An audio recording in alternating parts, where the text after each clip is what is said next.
Thank you so much, John, for joining me.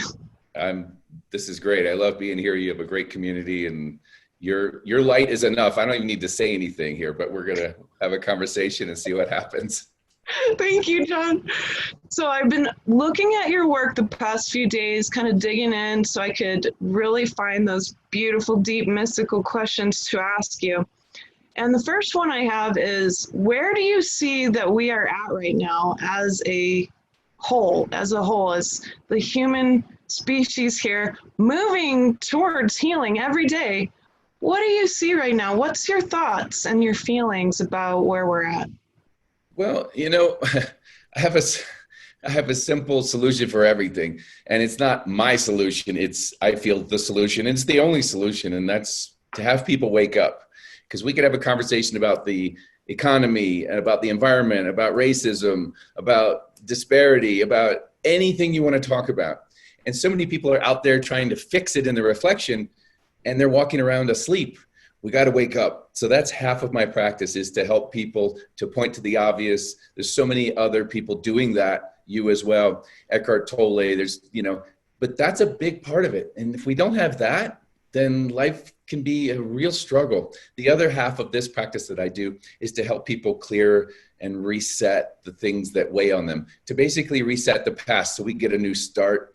And so when you have both of those things in place, when you've resolved the past hurts that our body remembers, that our DNA carries, then we don't even have to try so hard out there. It just starts to unfold, because life is a reflection of our true heart and what we're putting out. I love that.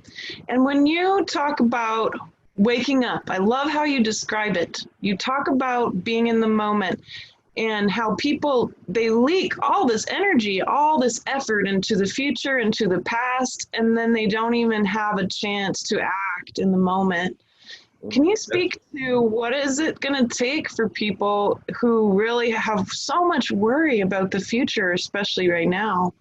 What is it going to take for them? Yeah, well, I feel like as above, so below, right? So the future is just a momentum of the past. So it's like, if you look, I love to use the Titanic as an example. If you change the course of the Titanic 1 degree, an hour before the iceberg, it's going to be a completely different outcome. So people don't realize that it's like physics, right? Cause and effect. When we adjust the path from the past, paradoxically, the future adjusts automatically. And so people will ask me sometimes, like, what do you see for our future? And I'm like, well, the future is unwritten. And I feel the best book we can have to live, as far as our life story goes, is blank pages, because we're writing it in the moment and we don't know what's coming. So many people are so focused, like you said, on the worry, the things they can't control, the things from the past, and they're projecting that into the future. How's it gonna show up? Well, that's what's gonna happen.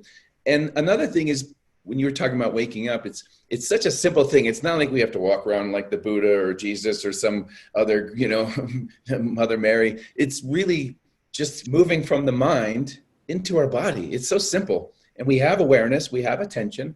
Where is it? Most people, it's on the brain, the mind, the thoughts, the identifying with the small self.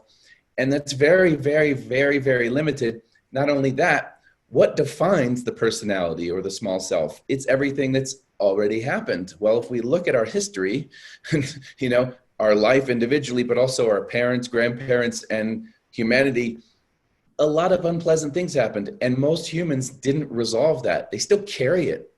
So it's a frequency match, right? So our reality is showing up based on what we carry, not on, I want to find my soulmate, I want to be wealthy, I want to be free. Well, that's great. But those are teeny, teeny little thoughts. Meanwhile, beneath the surface is the big iceberg that's putting out the opposite of that, possibly. So we want to align, right? We want to release the old stuff so that we can see the future for what it is. It's unwritten.